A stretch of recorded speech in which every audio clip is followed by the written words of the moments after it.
Namaskar, welcome to everybody. To ichu sarni meon yani Deepika Zutshi hun hat namaskar. We are here for another episode of Kahani Kashmir ki, and this episode is going to be very special for you and me and everybody because I have a very special guest here who is going to talk to us about the on in Jammu and Kashmir today, now, right now, the present moment. So I am very excited to welcome Utsav Chakrabarti to this conversation and to this show today. Namaskar, Utsav. Thank you. Namaskar, everybody. Good to see you. Very nice talking to you, Utsav, and thank you for your time today. All right, so here's what I'm going to start with today, Utsav. I'm going to talk background is right now. And Utsav, for everybody, for all our viewers, is the executive director of Hindu Pact. And Hindu Pact is a Hindu policy research and advocacy collective that aims to bring Hindu ethos and dharmic values of unity in diversity, plurality, compassion, and mutual respect amongst religions to policy and advocacy for human rights, environmental protection, gender equality, education, and interfaith dialogue. Mr. Chakrabarti, I took this verbiage off of your Hindu Pact website. So this is a fantastic and a very broad mission statement. Tell me a little bit in practical terms, what does Hindu Pact do? And I'm specifically interested in your policy and advocacy aspect. Tell me a little bit about what Hindu Pact is all about in layman terms. Yes. So thank you, Deepika ji. Hindu Pact has been conceived to primarily address issues concerning Hindu community in America and around the world that have not been addressed by other organizations, because Hindus have a lot of social organization, a lot of temple organization, and a lot of linguistic organizations. But not all of them work on the issues that concern the human rights of the community around the world, and things that affect the community from a policy perspective. So what Hindu Pact has done is, first of all, our goal is to bring together people and do research on what benefits the Hindu community globally. And when I say globally, 90% of the Hindus live in India, but there are significant numbers of Hindus living in countries like Pakistan, Bangladesh, Malaysia, Indonesia, Caribbean islands, and of course, America and EU. So for now, our focus has been, of course, America and specific countries like Bangladesh and Pakistan, where there is a crisis situation when it comes to the well-being of the Hindu community. As an organization that lives and works in the US mostly, Hindu Pact thinks that it has the vantage position to leverage American policymaking and American global outreach to impact Hindus in these countries. And that's what we are trying. So we analyze American government's policy within America, outside America in terms of foreign policy. We find issues that concern Hindus out of them. And then we try to provide solutions and outreach through advocacy. That has been the focus. For example, we have been striving to get, this is the 50th year of the 1971 genocide in Bangladesh. So, and America played a key role in terms of creating awareness in 1971, along with India. So we have to do outreach in America to talk about it and declare it a genocide. It's very able to do it in 100 years. The Jewish community could declare the Holocaust very quickly because of the scale of it. Rwanda, Bosnia, you name it. So this is important for us as well. Similarly, when it comes to the rights of the Hindu minorities in Pakistan, on an average, every day, 3 Hindu girls are forcibly converted to Islam in Pakistan. Every day. And this is from sources that are neutral and not based, these are Western sources, Pakistani sources that are talking about. The reality may be even worse. So why is that happening? And why is there no global outrage on it? Similarly, within America, there are initiatives and efforts being made by not so friendly organizations and individuals Mm-hmm. towards the Hindu community, whether it is targeting Hindu Americans on in college campuses, whether it is Mm-hmm. targeting Hindu Americans through legislations that actually enhance caste identity and use caste fault lines within Hindu Yes. communities. Mm-hmm. Mm-hmm. There are efforts being made to target Hindu Americans on the basis of laws being made in India. Some of these laws are wonderful laws, but Mm-hmm. they get vilified. The Hindu American community gets vilified and targeted in America, whether it is CAA, whether it is the Kashmir issue, for example. Uh-huh. So Uh-huh. these require not just outrage, but a Uh-huh. strategic and tactical response that needs Yeah. to be done in an organized manner, and that's what Hindu Pact is. Uh-huh. That's fantastic. I'm going to ask you a couple of things about Hindu Pact, but now that you mentioned Kashmir, and since this is a show, Kahani Kashmir ki, I do want to ask you a quick question. So recently, your organization co-sponsored an event on Capitol Hill regarding Kashmir moving forward post abrogation of Article 370. Tell us a little bit about that event. What did you hope to do via the event, and what did you end up accomplishing? So it was conceived. The event was conceived on a very short notice, and we did not get much time to prepare for it. But this August 5 was the second year anniversary of the removal of the temporary provisions of Article 370 and 35A.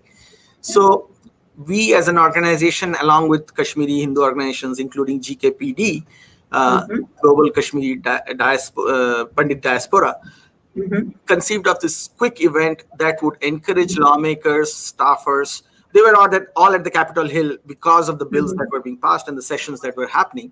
So on July 29th, we booked a hotel outside the Capitol Hill so that it's a private venue and we don't get protesters heckling people. That was a All concern right. for us. Right. And then we held this event. But the unique thing about this event was it was not just about the removal of Article 370. It was about how the removal of Article 370 actually gives a ray of hope for the entire region. Mm-hmm. And the reason it was held in that context is because we were approached by Afghans, women, who wanted to speak about the larger region and how there has been a geostrategic, fault line fishing happening in that region, and how that region has deteriorated in terms of security and security environment. And to them, it was like if you had not removed Article 370, situation in this region, the larger Afghanistan, Pakistan, India, China, that overall region would That have been region. even worse. And so we thought that this is important for the world to know. In Yeah. fact, the removal of Article 370 is not only beneficiary to the people of India and especially the people of Jammu and Kashmir, but it's good for the entire region, because otherwise we would have been in a far worse security scenario in that region, happening with the Taliban and Pakistan, Afghanistan. So we had speakers from Afghanistan, we had speakers from Pakistan occupied Kashmir, along with Kashmiris, from So you were thinking of it as a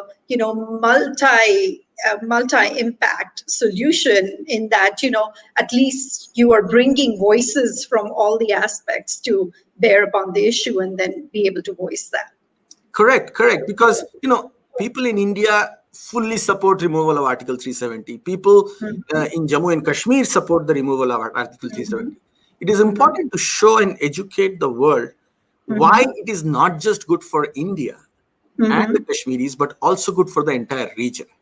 And I think there is no better testimony to that than the fact that Kashmir remains at one of the most peaceful periods of its history in the last 10 years, game in contrast to what is going on, right across the border and in Afghanistan right now. So, Yeah, true.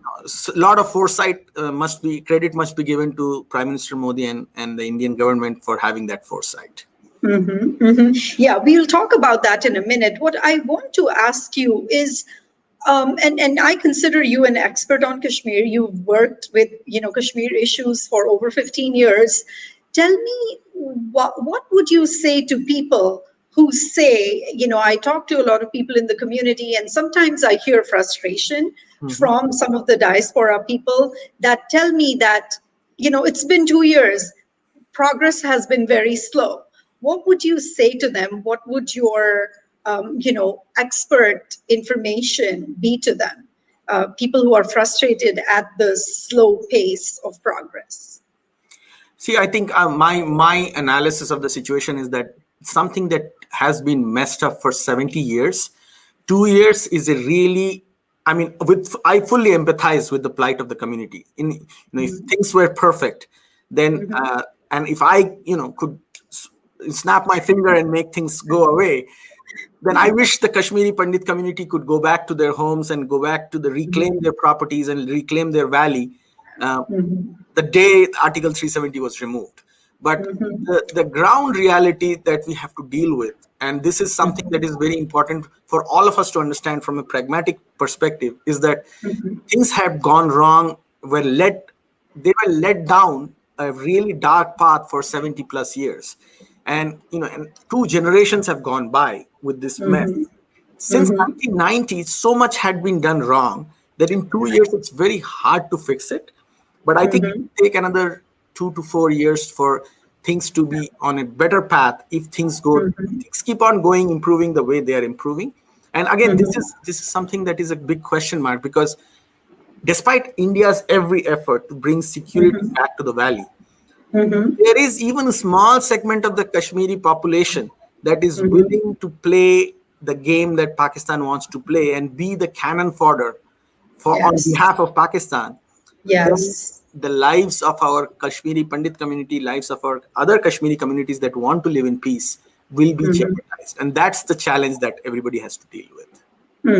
Yeah, that is true. And that is not a small task at all. And like you said, can be managed and executed and done all in 2 years flat. Yes, So, yes. so if our community, Kashmiri community people who are feeling frustrated or feeling negative about what's going on, please be patient. Please be patient and know that things are happening. There's so much, and we'll talk in a little bit about all the wonderful things that have happened in the last 2 years that are progress towards the ultimate goal of making Jammu and Kashmir a cohesive part of the country and a very safe place for people to live and work. Um, so, Mr. Chakrabarti, you talked about the 1990s. Talk to me a little bit about why do you feel, according to you, when what me and my Kashmiri Pandit brothers and sisters consider a genocide in the 1990s, where Hindus and Kashmiri Pandits were driven out of the valley, we why do you feel that our plight wasn't publicized or advocated for at an international level or even a national level? Why do you think that we 30, 40 years ago, we were voiceless and most of us still feel voiceless now? What do you think is the reason for that?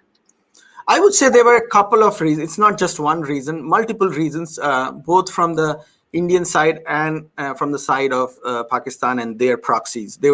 So I'll start with the Indian side and the reasons why there was this failure. What happened was that the governments in that period of time, from 1989 onwards up till the 90s, India had a very unstable Delhi. There were governments coming and going, so there was not a coherent policy on Jammu and Kashmir. It was mostly a security based policy where if there is an attack, you try to deal with the attack. And that was consistently going on from 1980 on 88 onwards. So when the Kashmiri Pandits were literally thrown out overnight, and hundreds of their men, women, and children were killed brutally in a very short period, within a month, this was all happening. Indian government was in a very bad situation. They couldn't respond in the way they should have responded. So that's the first failure. I think everybody in India agrees to that, understands that. The second failure was this philosophical problem that India had since the 1950s, where India used to talk about Kashmir as an international issue. And India felt that highlighting the plight of the Kashmiri Hindus would somehow internationalize the issue further, and they felt would be falling into Pakistan's trap, which was Pakistan's sole goal since the 1946 invasion, 47 invasion, was to internationalize Kashmir issue. And Nehru, after his first blunder of taking it to the UN, kind of fell back and realized the mistakes that were being made. So even in 1971 war, when India signed the Shimla Agreement, one of the primary stipulations of India was, we are not going to make Kashmir an international issue. You have to sign on the letter saying it's a bilateral issue. So India had this obsession with trying to keep Kashmir issue contained as a bilateral issue. So that was the second reason why the Kashmiri Pandit issue, the Kashmiri Hindu issue, was not talked about. The third issue was that there was no coherent understanding within India for the need to think of the Kashmiri Hindu, Kashmiri Pandit issue as a civilizational challenge. That awareness only rose in the last 10 to 15 years when there has been a rise in Hindu identity and Hindu awareness as a civilizational narrative. So in the 1990s, it was one more bad news coming, and therefore we have to deal with it as a security issue. So those are the three reasons from the Indian side, I believe, that are compounding the situation as a failure. On the Pakistan side or the globalist Islamist side, they had a consistent policy, which was to destabilize Kashmir, kill as many Kashmiri Hindus as possible, and make it international issue. Initially, it was Pakistan, along with Middle Eastern Sunni Islamic countries like Saudi Arabia, Qatar, and a couple of other countries. Of late, Saudi Arabia has jumped off the bandwagon and kind of moved away from Pakistan. But it has been helped by countries like Qatar and Turkey. So Turkey is basically taken ownership of this issue. And in Washington, D.C., if you have a combination of Turkey, Qatar, and Pakistan working together, you have activism, bully pulpit, and money working at the same time. So that's a dangerous combination to have. Right, and that's hard to confront and be able to tackle that. That's hard to confront. And also, from the part of the Kashmiri Pandit community, they are not that many in number. And they are also, they have suffered in Kashmir Valley, they have suffered in the camps, and their families have suffered in the camps in Jammu and Delhi. And now they have to deal with this situation generation after generation. So there is a fatigue that has also set in, and totally understandable that, everybody is tired on that side. Right. You mentioned one of the reasons that that the government was, taken in the 90s, taken unaware. I agree with you there because I feel like, like you said, their strategy was to be reactive as opposed to being proactive. And I feel like this government, in taking the issue in their hands and putting their money where the mouth is, so putting money into infrastructure and all the projects that have been initiated and are being completed right now, even as we speak. I feel like now the government is being more proactive in taking steps to make sure that the Kashmir Valley finally gets some peace and calm. Absolutely. So yeah. And to some extent, I must say it is working. There is no doubt that the number of terrorist attacks, the scale of the terrorist attacks, have come down significantly. There is a much better situation in the valley. And those are numbers, those are statistics. So I totally agree with you. The statistics are pretty clear. I want to say I read somewhere that it's come down by 40% for sure. So that is, I think, commendable for the present government for sure. Tell me a little bit about. I want to ask you this question, and again, I'm not expecting a Modi government response, but I'm just curious to hear from your perspective what do you think is happening. So, for example, when I talk to the community members and some of the diaspora that's spread, whether it be in India or in the United States.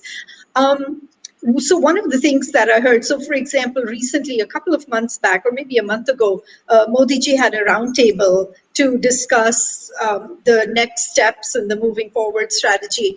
And some parts of the diaspora, for example, I I heard some speeches and read some articles from Kahani Kashmir, for example, Dr. Agnishekhar, who felt like they were being marginalized, that they did not have a seat at the table, and felt like it is their homeland and they have been fighting for it for the last 30 years. So why do you feel, what would you say to people who are feeling like they are being left behind and it's their homeland and their livelihood and their lives that were impacted, and yet they don't get a seat at the table? What would you say to them? I think their concerns are very genuine. Mm-hmm. They deserve a seat at the table, and I wouldn't stop from being critical of the government's strategy on this particular issue. But to be fair to the government of India's strategy, as far as I understand, I don't think they were trying to find. They were trying to engage the political parties, that are, called the Gupkar gang, as many people try to say. They were not trying to engage them to give them something or to to negotiate with them. They were, as it was found later on, they were engaging them to provide them the terms of engagement. So they were basically clarifying to these entities who have some support in different segments of the Kashmiri Muslim population, that okay, these are the new rules by which democracy is going to move forward in Kashmir Valley. So that dialogue had to start at some point, because 99% of the Kashmir Valley is still Muslim population that we have to. They are part of India and they have to be engaged with. So I believe that from the government perspective, I have to give them the benefit of doubt, as we found later on, that they do have to have a terms of engagement with the democratic process in the valley, and the democratic process has to be started at some point. Uh, but I do agree with the Kashmiri Pandit community in the Panun Kashmir leadership in many ways, that there has to be more engagement with the Kashmiri Pandit community, and there has to be a better way of expressing support to the community, rather than just giving them hope. But at the same time, I would be very, very cautious about providing a timeline, because the biggest problem with the timelines is that the enemy knows the time then. And as America, I mean, there is no better time to talk about that than now, when America declared that they will leave Afghanistan on so and so date and so time, and the Taliban, famously said, the Americans have the watches, we have the time. So you don't Yeah. want the enemy to prepare for Right. so I think giving any timeline on the Kashmiri Pandit's return or Kashmir Valley, engagement, we have to be very careful. So it's a catch-22 situation, that we have to work with. True, true. I agree with you. And ideally, yes, every person's voice could be heard and should be heard, and everybody should have a seat at the table. But I feel like, there has to be a start somewhere. Like you said, they had to make a start, and they made a start. And hopefully, more entities and organizations, the diaspora organizations in, Panun Kashmir, can hopefully engage, and hopefully their voices can be heard in the move forward strategy. Um, Correct. And there are examples from other parts of the world where, living in a security challenged environment, there are ways for communities to go and live safely in security challenged environment. There is always going to be a threat. uh-huh. That is something that I'm pretty sure leadership in the Kashmiri community has figured out. I mean, they have been facing this for 700 years, literally. Yes, true. Unfortunately, for the geographic situation is such. There were periods of peace in between, but since Yeah, the day Mir Ali Hamdani started destroying temples, it hasn't yeah, been that rosy anyway to begin with. right. That is true. um, so let's move on to some of the, I've stated some of the negative things. I want to ask you about some of the positive things. Tell me some of the awesome things that are happening in the valley as we speak today. What is happening in terms of infrastructure? Tell me what's happening in terms of education. Tell me what's happening in terms of making the state whole again and the union territory at this point whole again. Tell me what's going on. So there has been, because it's now Governor Sinha Lieutenant Governor Sinha is working very hard with Prime Minister Modi's office directly. You will Mhm. see, and it comes in news often, like the physical connection between Yeah. the mainland India, which is Jammu and the southern part of India, to the Kashmir Mhm. Valley through roads and Yes. rail is has Yes. been tremendously updated, and that is Yes. key, one of the keys to bringing more resources and Mhm. integrating Kashmir Valley. So the physical connect, the infrastructure connect has been tremendously updated, and that is Yes. very important. What has been Mhm. happening otherwise is also that the government has started training younger people Mhm. in two aspects. One is STEM education. So Mhm. there is a artificial intelligence lab being set up in Srinagar. Uh-huh. It's like a modern day IT park, but Uh-huh. more geared towards the future of information technology, that is artificial intelligence. There's going to Mhm. be one in Jammu and one in Srinagar, and Mhm. around that will be educational initiatives that will train young kids in Kashmir Mhm. Valley Mhm. on IT and STEM related stuff. Then there Mhm. is also a big impetus to sports. So Mhm. there is, what has been very useful is that Kashmir Valley has a big chunk of young people who have Mhm. a lot of energy, who until the 2013s, 2015s were stone throwers, for lack of a better word, and Yeah. this energy has to be channelized into Yes. sports and into other issues. That's Yeah. productive. So that is happening at a very, very big scale.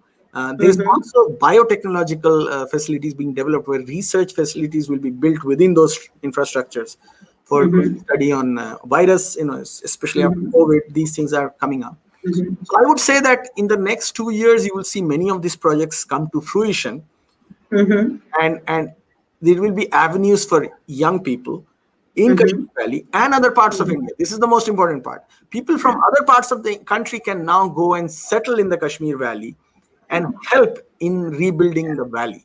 What has happened Mhm. in the last 30 years is that Mhm. the valley has been living on subsidies. The Mhm. center has been pushing money in. The security Yeah. forces had to be there because of the security scenario, but there was Mhm. no real development happening. So Mhm. now, you know, Mhm. see the Tatas, the Reliances. Uh, Mhm. you will see a Tirupati temple coming in the valley as well. Yes. Yes. I heard. I read about So that. that is very important. That will make Uh-huh. Kashmir feel like it is moving forward with the rest of the country. You know, Mhm. Women, and this is something that you all are aware of. Women can Mhm.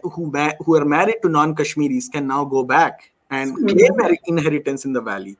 These are Yes. very important things. I mean, Farooq Abdullah's daughter will be able to go back and claim properties for her.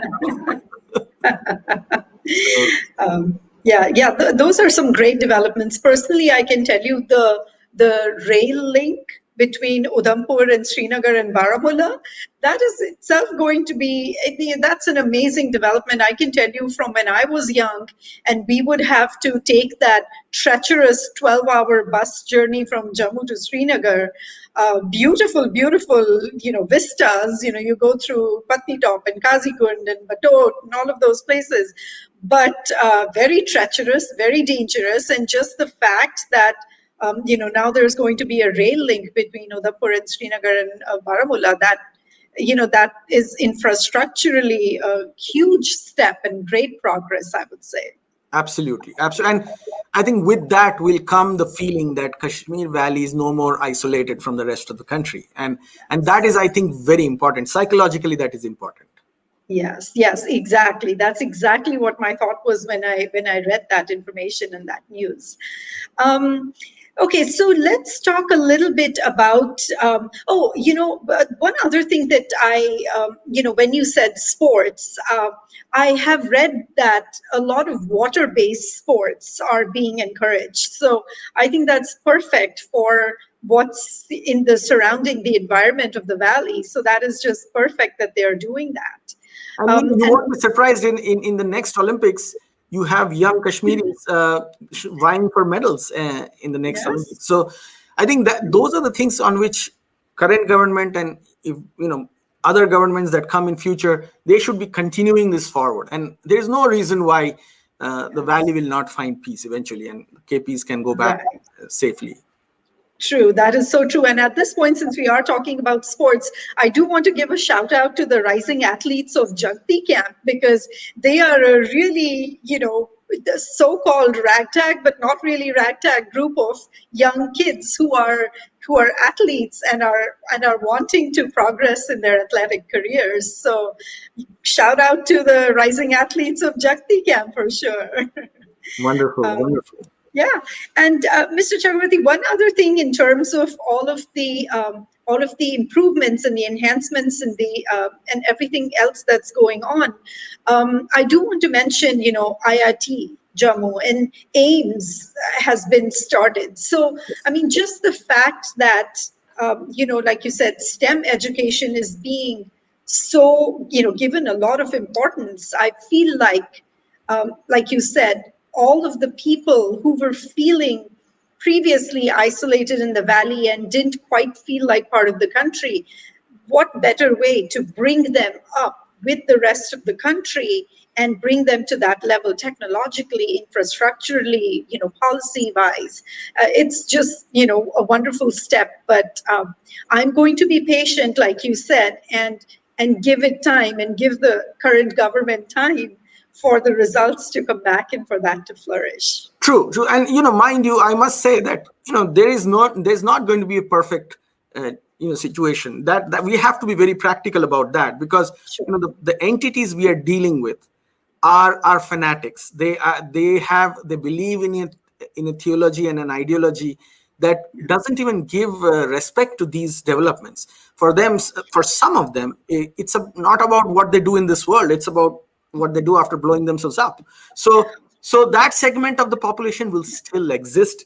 It is about how to minimize that segment and make them inefficient and ineffective in the valley. And that's the challenge that everybody has to strive towards. At the end of the day, there will still be these people there. There will still be Pakistan, as much as we don't want to it to be there, trying to throw in money and resources and Yes. jihadis into the valley, because that's Right. important for their own survival. They believe that Pakistan will break apart if they don't keep talking about Kashmir ad nauseum until the end of time. Right, right. And this is the perfect segue to my next question, which is what I wanted to ask you about the law and order situation. So, all of these developments are great, very positive, very happy to hear about all of these. But tell me a little bit about, the law and order situation, because I feel like, me and my family and, the diaspora, if at all anybody wanted to go back to the valley, because they are connected, culturally, soil wise, we are all connected, like we say hamari mitti hai wo. How what would you say to people who feel like they want to go back, but again don't want to live under that constant threat because of what they have gone through in the 1990s? Because let's be honest, who wants to relive those couple of nights, January 19th and 20th, that from 1990? Who wants to relive that? Nobody. So what would you say to them? So what do you think is the law and order situation? Is it enough, or is it going to be to the point where people then feel comfortable going there and settling back down? That's $1 million question, $1 billion question that you asked, because the sad reality is that there will always be, as far as I can see, in the next couple of years, a segment within Kashmir that will not want Hindus to be safe there, because for them that is their vision of Kashmir, and that is also the same people who, part of the Hurriyat conference, want Kashmir to merge with Pakistan, support terrorist organizations in Kashmir and around the world.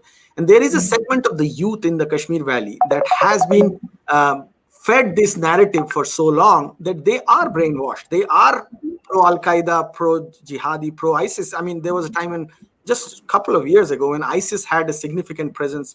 They probably still has some support within the valley. So every Kashmiri Pandit has to understand that this reality will be there. The question is, how much can they deal with it? How much can Indian government support them to deal with it? And what will it take to deal with it? So, you know, I will be vilified for saying this, but Israel has to deal with it too when Israel lives. So you won't see a situation. You won't be surprised if Kashmiri Pandits have to carry a gun in places in valley just to be safe.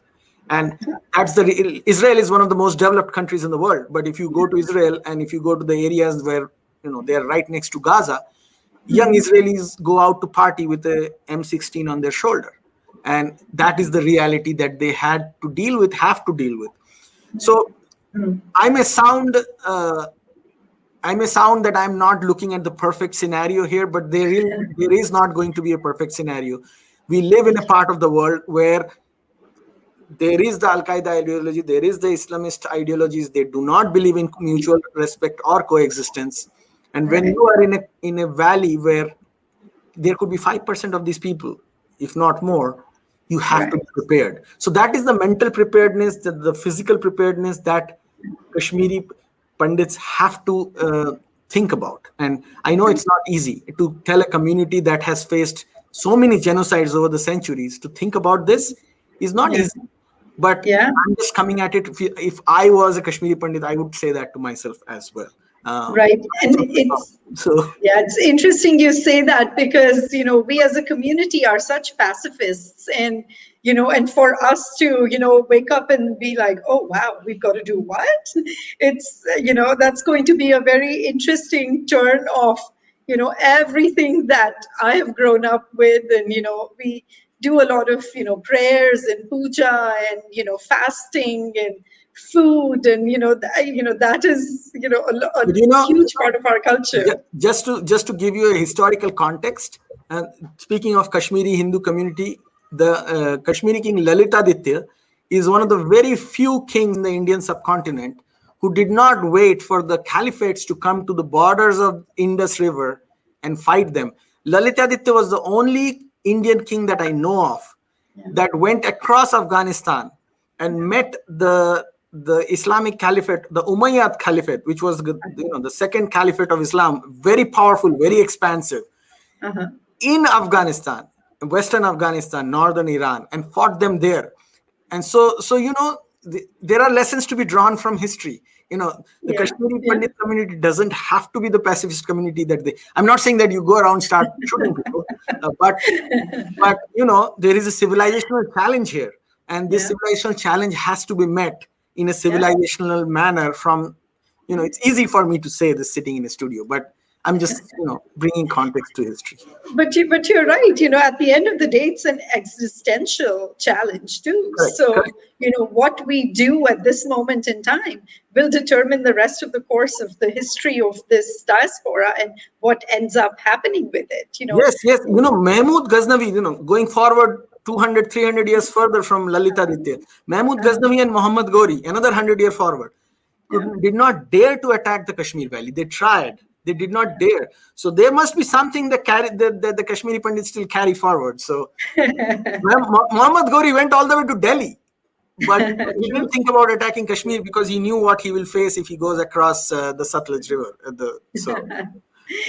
True. Thank you. This was a great lesson in history too. So thank you for sharing those little nuggets of information and your insights on that.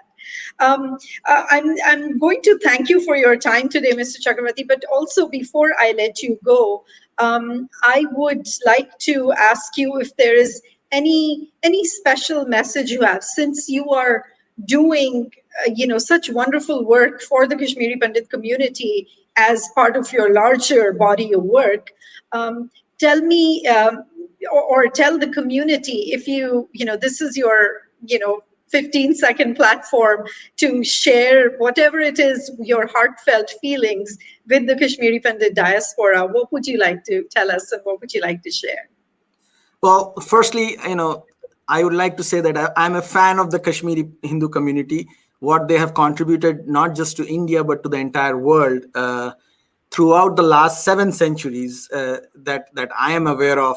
And if you go back further, my inspiration comes every time I look at the temples of the Kashmir Valley.